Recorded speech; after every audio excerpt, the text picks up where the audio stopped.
Hello friend, online classes पर आप सभी लोगों का स्वागत है। मैं निष्पादन से संबंधित ये 7वां वीडियो लोड कर रहा हूँ। अब ये जो है प्रश्न कोश से संबंधित है, घटना चक्र के आधारित पे है। ये क्वेश्चन बहुत ही इम्पोर्टेंट है, ध्यानपूर्वक जो है इसे सुनने लायक है। और जो इम्पोर्टेंस बनता है ये आने वाले नेक्स्ट जो जुडिशरी एग्जाम जैसे बिहार पीसीजे या यूपी पीसीजे या एचजीएस जो समस्त ज़्यादा जुडिशरी एग्जाम जो देने वाले बच्चे हैं उनके लिए तो ये घटना चक्र बेस्ड है, जो कि आप कुछ ही मिनट 25 या 30 मिनट के जो हम सेशंस होते हैं उसे पूरी तरीके से देखने का प्रयास करें। दोस्तों, मैं समझता हूँ कि आप जब वीडियो देखते होंगे तो कहीं ना कहीं डिफ़िकल्ट की सिचुएशन पैदा होती होगी। खैर, मैं जो है एक अच्छे तरीके से वीडियो बनाऊंगा मैं ताकि मेरा घटना चक्र बेस से सारी चीज़ें ख़त्म हो जाएंगे। लॉकडाउन चल रहा है, लॉकडाउन में मेरे पास जो मटेरियल है ये टोटल पीडीएफ में है और मेरे पास कोई ना क्लासेस आजकल चल रहे हैं। मेरे पास एक क्लासेस चलते हैं जमीयत उलमा कोचिंग सेंटर जो चलते हैं उसमें क्लासेस होते हैं। स्पेशल लेक्चर्स को हमें जो है बुलाते हैं, जो जैसे जजेस हैं, रिटायर्ड जजेस हैं, अदर लोगों को जो एग्ज़ाम के पर्पस से और तैयारी के पर्पस से लोग मोटिवेट करने के लिए भी आते हैं।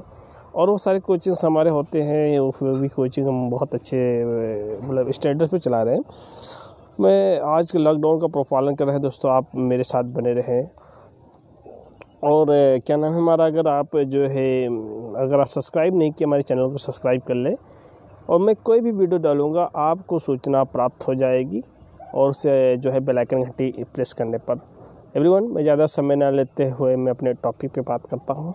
आज ये टॉपिक है क्वेश्चन का प्रश्न कोश जो है हमने जो है 6वें वीडियो में जहाँ तक स्टॉप लिया था फिर से मैं वो आगे इस शुरुआत कर रहा हूँ। किन परिस्थितियों में निष्पादन न्यायालय किसी डिग्री की शुद्धता पर विचार कर सकती है। यानी किन परिस्थितियों में निष्पादन न्यायालय किसी डिग्री की शुद्धता पर विचार कर सकती है। उत्तर है निम्नलिखित परिस्थितियों में निष्पादन न्यायालय द्वारा डिग्री की शुद्धता पर विचार किया जा सकता है। यानी निम्नलिखित परिस्थितियों में निष्पादन न्यायालय द्वारा डिग्री की शुद्धता पर विचार किया जा सकता है। अब क्या किया जा सकता है देखते हैं। यहाँ 3 condition, first, second, third. First क्या है, जहाँ किसी डिग्री की ऐसे न्यायालय द्वारा पारित हो जिसे कि ऐसे करने के अधिकार पैदा हो। यानी अब शुद्धता विचार करना है, क्या बताना, शुद्धता विचार किया जा सकता है अब निष्पादन के लिए जहाँ की डिग्री किसी ऐसे न्यायालय द्वारा पारित हो जहाँ की जिसे कि ऐसे करने के उसके पास जुरिडिक्शन ना हो। पहली बात इसके है क्या है, जुरिडिक्शन ना हो। जहाँ डिग्री शून्य और प्रभाव रखती हो, जहाँ डिग्री क्या रखती हो, शून्य रखती हो और प्रभाव रखती हो। जहाँ की डिग्री देखने से स्पष्ट होता है ये संदिग्ध है, डाउटफुल है। ठीक है, इसलिए कहा जाता है निम्नलिखित परिस्थितियों में निष्पादन न्यायालय द्वारा डिग्री शुद्धता पर विचार किया जा सकता है। जो उसकी शुद्धता है उस पर विचार किया जा सकता है। कहा जा सकता है भाई ये इसका जो ओरिजिनल जुरिडिक्शन नहीं है, ये डिग्री वाइड है, ये डिग्री डाउटफुली है। ओके, अब क्वेश्चन कहता है डिग्री की अंतर्गति के संबंध में क्या प्रावधान है।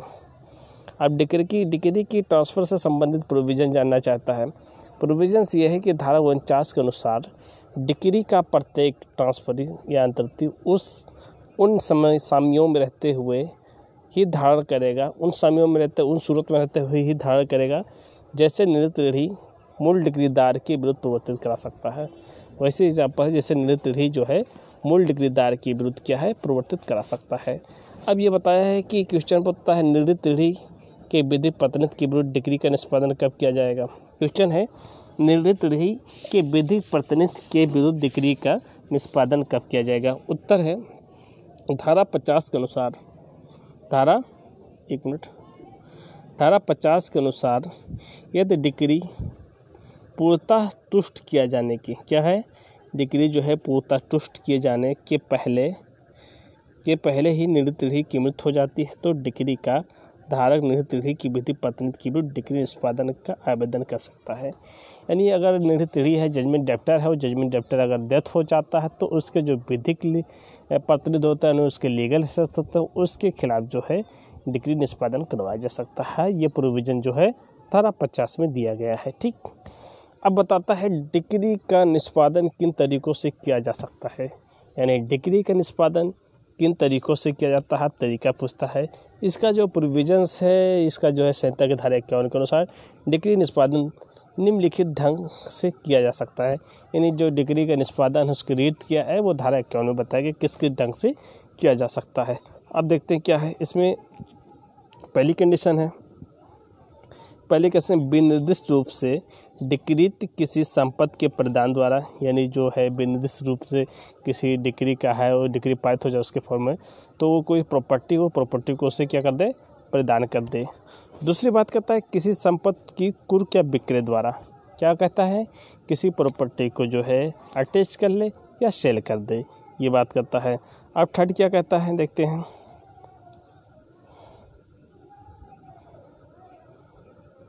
थर्ड कहता है कि कुर्की के बिना विक्रय द्वारा, यानी जो कुर्की ना किया जाए, अटैच नहीं किया जाता या तो उसे सेल कर दिया जाता है।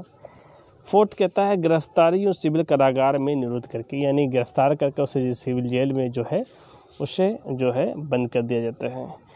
पांचवी बात करता है रिसीवर की नियुक्ति द्वारा, यानी किसकी बात करता है, रिसीवर नियुक्त की बात करता है। छठी बात करता है अन्य किसी रीत से जिसे दिए जाने की अपेक्षा की जाए, कोई अन्य मेथड हो जिसे कोर्ट द्वारा अपनाया जाए जिससे उससे क्या निष्पादन कराया जा सके। अब क्वेश्चन कहते हैं कि यदि डिक्री क्या है, यदि डिक्री धन के संदाय के लिए हो तो कब निरुद्ध को कारागार में निरुद्ध द्वारा उसके निष्पादन का आदेश दिया जाएगा। यानी सवाल कहता है यदि डिक्री धन के संदाय के लिए हो तो कब निरुद्ध को कारागार में निरुद्ध द्वारा उसके निष्पादन का आदेश दिया जा सकता है। अब ये धारा 51 की परंतु में यह स्पष्ट है कि उपरोक्त आदेश तभी दिया जाएगा जबकि न्यायालय ये समाधान हो जाए, न्यायालय को क्या हो जाए, ये समाधान, न्यायालय इस चीज़ से सेटिस्फाइड हो जाता है। अब क्या है देखिए उसकी क्या कंडीशन है। अब बताता है कि निर्णित यानी जजमेंट डेप्टर डिक्री निष्पादन में बाधा डालने पर, अगर वो जजमेंट डेप्टर है वो किसी चीज़ को क्या है बाधा डालता है या विलम्ब करने के लिए न्यायालय की सीमाओं में फरार होने पर, अगर वो विलम्ब डालता है या न्यायालय की जो जुरिडिक्शन है उस सीमा से फरार होने पर या उसे छोड़ने वाला वो डिक्री पारित होने के बाद संपत्ति किसी भाग में बेईमानी से अंतरित कर चुका हो, यानी किसी सब प्रॉपर्टी जो जिसके फेवर में डिक्री हुई है वो प्रॉपर्टी को क्या है वो बेईमानी पूर्वक किसी को ट्रांसफ़र कर दे या वहाँ से हटा चुका हो या अन्य असद्भावनापूर्वक कार्य कर चुका हो या जो है अन्य सद्भावनापूर्वक कार्य कर चुका हो। दूसरी कंडीशन क्या कहता है, वो डिक्री की रकम या उसके भाग को संदाय करने से इनकार कर रहा हो।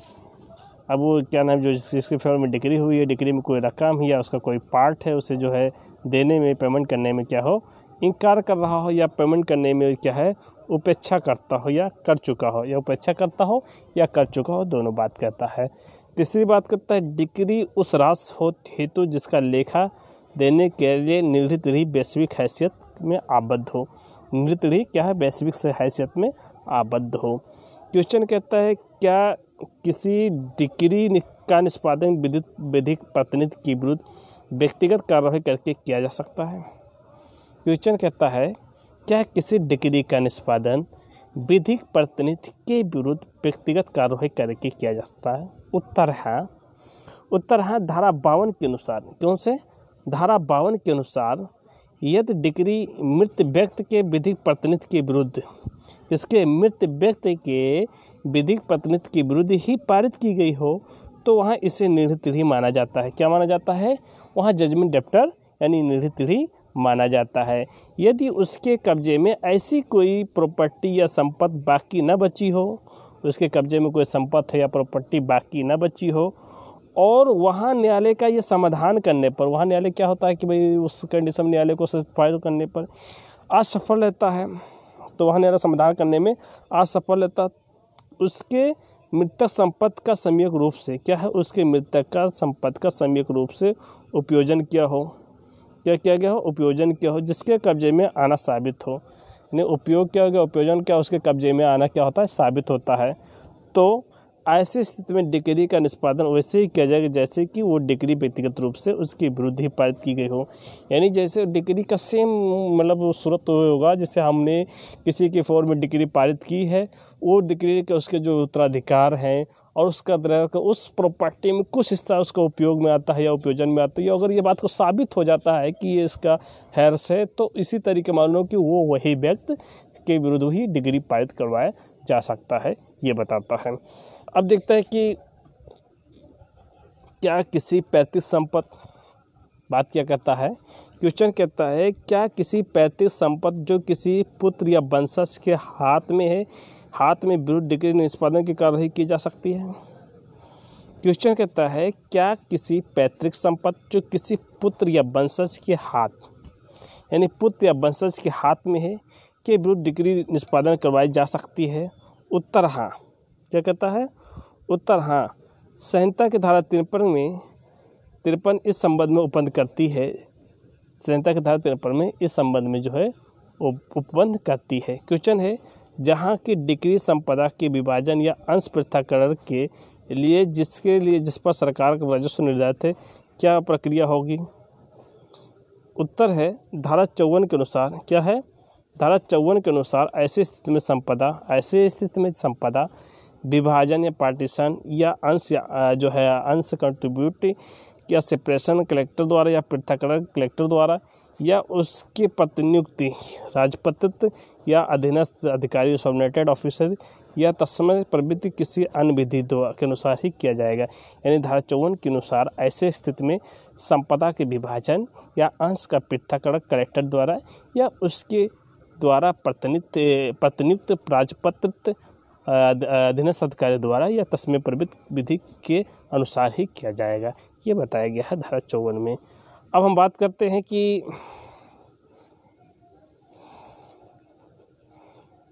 संहिता में कौन सी धारा डिग्री निष्पादन निरतरी की गिरफ्तारी के निरोध से संबंधित है। उत्तर है धारा 55 और 56। संहिता की कौन सा डिग्री निष्पादन निरतरी के गिरफ्तारी से संबंध है व निरोध से संबंधित है, तो धारा 55 या 56 है। क्वेश्चन डिग्री के निष्पादन निरतरी को कब गिरफ्तार किया जा सकता है, तो उत्तर धारा 55 के अनुसार निष्पादन में निरतरी किसी भी समय और किसी भी दिन गिरफ्तार किया जा सकता है। यानी धारा 55 के अनुसार निष्पादन में निरतरी किसी भी समय और किसी दिन क्या है गिरफ्तार किया जा सकता और निरोध का आदेश देने वाले न्यायालय को समक्ष शीघ्रता से लाया जाएगा, किंतु ऐसा किया जाना निम्न निर्बंधों के अधीन होगा। पहले क्या होगा देखते हैं। फर्स्ट कहता है कि गिरफ्तारी हेतु किसी निवास गृह में सूर्यास्त के बाद। अब गिरफ्तारी हो तो किसी निवास गृह में है क्या है सूर्यास्त के बाद ही या सूर्योदय से पहले प्रवेश नहीं किया जाएगा। अगर सूर्य जो है डूब गया है और या सूर्योदय से पहले जो है अगर जो है किसी के घर में रात में जो है प्रवेश नहीं किया जाएगा। दूसरी बात करता है गिरफ्तारी में निवास गृह के बाहरी द्वार को तोड़कर तब तक नहीं खोला जाएगा जब तक कि वो निवास में गृह निरतरी के कब्जे में ना हो।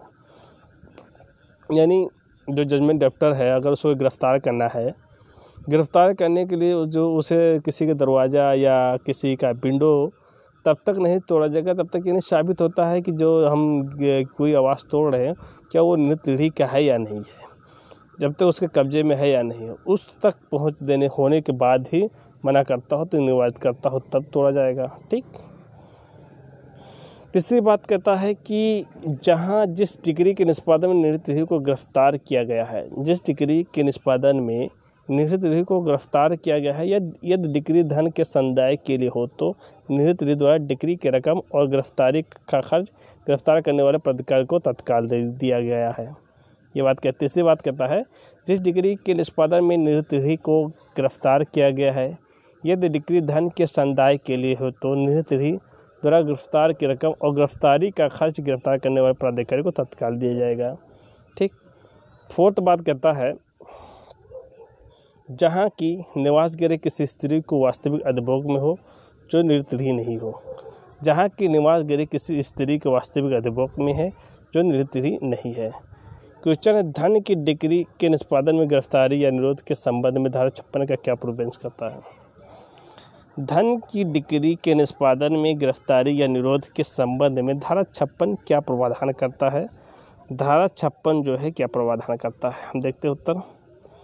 धारा 56 ये उपबंध करता है कि न्यायालय धन के संदाय की डिक्री के निष्पादन में किसी स्त्री को गिरफ्तार करने और सिविल कारागार में निरुद्ध करने का आदेश नहीं देगा। यानी अगर जो है पेमेंट से संबंधित है, मनी पेमेंट से संबंधित है, तो उस सूरत में जो है किसी भी महिला को, किसी भी स्त्री को है क्या है गिरफ्तार नहीं करने का या उसे जो है सिविल कारागार में जो है बंद करने का आदेश नहीं दे सकता है। ये बात 56 में वो कहती है।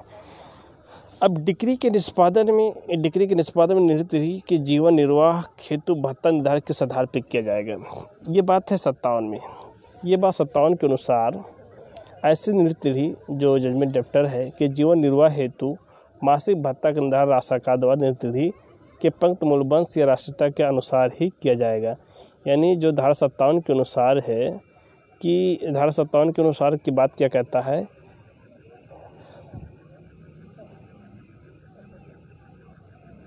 धारा 57 के अनुसार ऐसे निवृत्ति के जीवन निर्वाह हेतु मासिक भत्तों का निर्धारण, जो मासिक भत्ते के निर्धारण राज्य सरकार द्वारा निवृत्ति के पंक्त मूलवंश और राष्ट्रीयता के अनुसार ही किया जाएगा। इसे या तो डिक्रीधारी द्वारा या डिक्री का निष्पादन करने वाले व्यक्ति द्वारा जमा किया जाएगा। अगर वो क्या नाम है गिरफ्तार किया गया जजमेंट डेप्टर जो है, उसका जो कोई खर्चा है या उसका जीवन निर्वाह हेतु खर्चा, तो उसके जो है जिसके फेवर में डिक्री हुई है उसके द्वारा जो है जमा करवा लिया जाएगा और वही खर्च जो है जो सरकार तय करा उस हिसाब से उसको निर्वाह भत्ता के लिए दिया जाएगा। ये बातें 57 में बताती है। ठीक, अब यह तो पर्याप्त जीवन में क्या कहता है, यदि पर्याप्त जीवन निर्वाह भत्ता जमा नहीं किया गया जाए तो कहता है यदि पर्याप्त जीवन में निर्वाह भत्ता जमा नहीं किया जाता तो उसका क्या प्रभाव होगा। तो उत्तर है आदेश 21 नियम 39 के अनुसार जब तक डिक्रीदार द्वारा या डिक्री के निष्पादन करने वाले व्यक्ति द्वारा पर्याप्त जीवन निर्वाह भत्ते की राशि न्यायालय में जमा नहीं कर दी जाती है तब तक निवृत्ति डिक्री के निष्पादन हो तो गिरफ्तार नहीं किया जाएगा।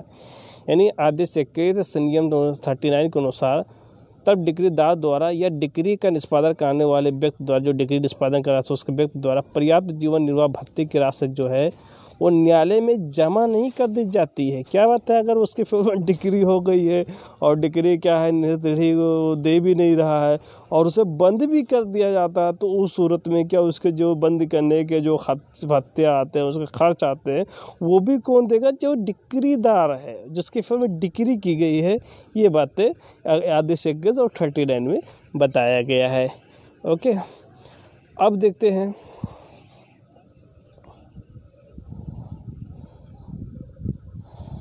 अब ये कहता है कि क्वेश्चन कहता है निवृत्ति के जीवन निर्वाह, यानी निवृत्ति के जीवन निर्वाह भत्ते राशि न्यायालय को कब दी जाएगी। तो आदेश 21 नियम 39 के अनुसार न्यायालय द्वारा नियत मासिक भत्ता उस पक्षकार द्वारा जिसके आवेदन पर निवृत्ति को गिरफ्तार किया गया है, जिसके आवेदन पर भाई जो कोई आवेदन करता है कि कोर्ट के सामने, अगर वो गिरफ्तार किया जाता है तो गिरफ्तार के में अग्रिम मासिक संदाय को द्वारा ही प्रत्येक माह में प्रथम दिन पूर्व दिया जाना चाहिए। जो प्रत्येक माह है वो माह शुरुआत होने उससे पहले दिन जिस दिन माह शुरुआत हो उसी दिन जो है क्या हो खर्च जो है दिया जाना चाहिए। ये आदेश जो है आर्डर 21 और रूल 39 में ये प्रावधान दिया गया है। अब हम देखते हैं कि जो है कि क्वेश्चन देखते हैं क्या डिक्रीदार द्वारा निवृत्ति के जीवन निर्वाह हेतु प्रदान की गई धनराशि वाद में खर्च समझी जाएगी। अब क्वेश्चन है क्या डिक्रीदार द्वारा निवृत्ति जीवन निर्वाह हेतु प्रदान की गई धनराशि वाद की खर्च समझी जाएगी। तो उत्तर है हाँ। उत्तर क्या है, हाँ।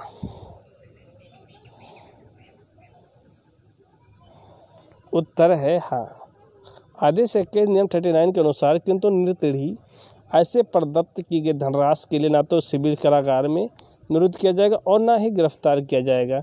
यानी आदेश 21 नियम 39 के अनुसार किंतु निवृत्ति ऐसे प्रदत्त की गई धनराशि में के लिए ना तो उसे सिविल कारागार में निरुद्ध किया जाएगा और ना ही गिरफ्तार किया जाएगा। ये बातें बताई गई हैं आदेश 21 के। अब बात क्या था, क्या किसी डिक्री के निष्पादन निवृत्ति को किसी डिक्री के निष्पादन में निहित त्रुटि को निरोधित करने संबंधी प्रावधान संहिता में किस धारा में दिया गया है? तो संहिता की धारा 58 के अंतर्गत दिया गया है। क्वेश्चन है कि किसी धन समुदाय की डिक्री निष्पादन किसी व्यक्ति को कितने दिनों तक सिविल कारागार में निरोधित किया जा सकता है? तो उत्तर है संहिता की धारा 58 के अनुसार ऐसे निरोध की अवधि निम्नलिखित होगी। जहां डिक्री के खर्च जो है 5,000 रुपये से अधिक धन के समुदाय के लिए हो, वहां कितना होगा? 3 माह से अधिक अवधि के लिए होगा। धारा 58 में जहां डिक्री 5,000 रुपये से अधिक होगा तो वहां जो है 3 माह के लिए, जहां डिक्री 2,000 रुपये से अधिक हो किंतु 5,000 रुपये से कम हो समुदाय के लिए, वहाँ कितनी हो? 6 वीक यानी 6 सप्ताह के लिए हो, 6 सप्ताह के लिए अनधिक अवधि के लिए हो। क्वेश्चन यह कहता है कि निरोधित रहते हुए निरोधी को किन किन परिस्थितियों में ऐसे निरोध पर छोड़ा जा सकता है? तो उत्तर 58 के परंतु के अनुसार 58 के परंतु के अनुसार निरोधी ऐसे निरोध में से पूर्व अवधि बीतने से पूर्व ही निम्न परिस्थितियों में छोड़ा जा सकता है। क्या छोड़ा जाता है? यानी 58 के परंतु के अनुसार जो है जजमेंट डेप्टर ऐसे निरोध में से पूर्व अवधि बीतने से पूर्व ही निम्न परिस्थितियों में छोड़ा जा सकता है। अब किस परिस्थितियों में छोड़ा जाता है? यदि निरोध को वारंट से वर्णित रकम वो सिविल कारागार के भारसाधक को प्रदत्त करता है। अगर वारंट की जो रकम है वो सिविल कारागार के जो भारसाधक अधिकारी है उसे दे देता है, पहली कंडीशन कहता है।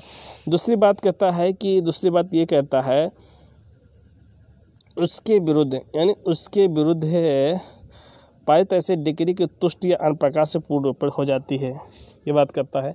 तीसरी बात का जिस प्रकार व्यक्ति के आवेदन पर उससे निरोध किया गया है या उसके द्वारा अनुरोध किया जाता है। तीसरी बात, जिस व्यक्ति के आवेदन पर उससे निरोध किया जा गया है और उसके द्वारा जीवन निर्वाह भत्ते का संदाय करने में नियत ये लोभ किया जाता है, ये बातें बताई गई हैं। अब क्वेश्चन कहता है कि कब धन के संदाय की डिक्री के निष्पादन में निरोधी को सिविल कारागार में निरोध करने का आदेश नहीं दिया जाएगा। क्वेश्चन है कब धन संदाय की डिक्री निष्पादन में निरोधी को सिविल कारागार में निरोध द्वारा करने का आदेश नहीं दिया जाएगा। उत्तर है धारा 58 के परंतु के अनुसार यदि डिक्री के कुल रकम 2,000 रुपये से अधिक की नहीं है तो डिक्री निष्पादन में निरोधी को सिविल कारागार में निरुद्ध नहीं किया जा सकेगा। क्या उसे सिविल कारागार में निरुद्ध नहीं किया जा सकेगा, ये धारा 58 में बताया गया है। ओके, अब क्वेश्चन देखते हैं। क्वेश्चन कहता क्या है? क्वेश्चन कहता संहिता के किस आदेश यूनियम के अंतर्गत निहित रही को गिरफ्तारी और सिविल कारागार में निरुद्ध संबंधी प्रावधान किए गए हैं। तो संहिता के किस आदेश नियम के अंतर्गत जो है निहित रही की गिरफ्तारी और सिविल कारागार में निरुद्ध संबंधित प्रावधान किए गए हैं? तो संहिता के आदेश 21 नियम 37 और 40 के अंतर्गत जो है ये प्रावधान किए गए हैं। संहिता के आदेश 21 37 से लेकर 40 तक जो है इसकी प्रावधान किए गए हैं, सिविल कारागार गिरफ्तारी से संबंधित हैं। न्यायालय द्वारा निहित रही को गिरफ्तारी के बाद किन आधारों पर छोड़ा जा सकता है? उत्तर है संहिता के धारा 59 के अनुसार निम्नलिखित आधारों पर निहित रही को गिरफ्तार पर छोड़ा जा सकता है। पहली कंडीशन है यदि निहित रही गिरफ्तारी के बाद गंभीर रूप से रोगग्रस्त यानी गंभीर रूप से बीमारी तरीके से ग्रस्त हो। दूसरी बात है निहित रही को यदि गिरफ्तार किया जा चुका हो और न्यायालय की राय है कि उसका स्वास्थ्य इतना ठीक नहीं है कि उसे सिविल कारागार में निरुद्ध किया जाए, ये भी बात क्या है। तीसरी जो बात बताई गई हैं। अब क्वेश्चन, राज्य सरकार निहित रही जिसके सिविल कारागार में सुपुर्द कर दिया गया है किस आधार पर छोड़ा जा सकता है? तो उत्तर है धारा 59 के अनुसार जो है राज्य सरकार द्वारा इसे निहित रही को किसी संक्रमण या सांसर्गिक रोग से या अन्य आधार पर छोड़ सकती है, ये बातें बताई गई हैं। किन संपत्ति की डिक्री निष्पादन को कुर्क और विक्रय किया जा सकता है? क्वेश्चन है कि किन संपत्तियों को डिक्री के निष्पादन को कुर्क की विक्रय किया जा सकता है? उत्तर धारा 60 क्या कहता है? धारा 60 में उन संपत्ति का वर्णन है जिन्हें किसी डिक्री निष्पादन में ना तो कुर्क किया जा सकता है और ना ही उनका विक्रय किया जा सकता है। यानी किन संपत्तियों की डिक्री निष्पादन में कुर्क और विक्रय किया जाता है, ये संहिता की धारा 60 में उन संपत्तियों का वर्णन है जिन्हें किसी डिक्री के निष्पादन में ना तो उसे कुर्क किया जा सकता है और ना हो उनका विक्रय किया जा सकता है। वे कौन सी, ये बहुत ध्यान देने योग्य है, वे कौन सी वस्तुएं हैं जिन्हें कुर्क नहीं किया जा सकता है? या जिनका विक्रय नहीं किया जा सकता है। वो कौन सी वस्तु है जिनका जो है अटैच नहीं किया जा सकता है या उनको सेल नहीं किया जा सकता है। ये संहिता के धारा 60 में ये जो है प्रोविजो में बताया गया, परंतु के अनुसार निम्नलिखित वस्तुओं को कुर्क की विक्रय नहीं की जा सकती है। अब क्या नहीं की जा सकती है, पहले देते हैं जो निर्णित रीढ़ी है। अब जो जजमेंट डेप्टर है उसकी पत्नी को क्या आप कुर्क या सेल नहीं कर सकते हैं। बच्चों को पहनने के योग्य वस्त्र, जो बच्चे के पहनने के लिए जो कपड़े हैं, भोजन पकाने के बर्तन, सोने के चारपाई, बिछौना तथा धार्मिक प्रथा अनुसार पहने हुए निजी आभूषण को जो है आप उससे अलग नहीं कर सकते, ना कुर्क या ना सेल कर सकते हैं। शिल्प के औजार, निर्तरी के कृषक होने की दशा में उसकी खेती के उपकरण और जीविका उपार्जन करने हेतु पशु या बीज जो आवश्यक हो तथा कुर्क विक्रय दायित्व से मुक्त कृषि उपज का उसका कोई भाग हो। तीसरी बात कहता है कि वे गृह अनिर्माण जो कि कृषक या श्रमिक या घरेलू नौकर के उसके अधिभोग में हो।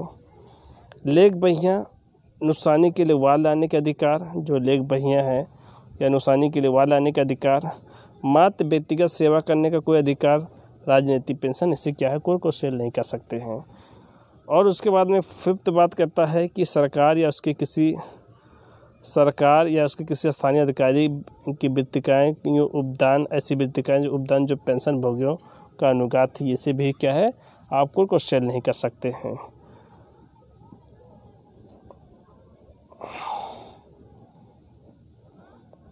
छठी बात कहता है श्रमिक, घरेलू नौकर, मजदूर, चाहे वो धन या वस्तु रूप से संदेह हो, मजदूर हो या घरेलू नौकर की मजदूरी चाहे वो धन में हो या वस्तु के रूप में संदेह हो।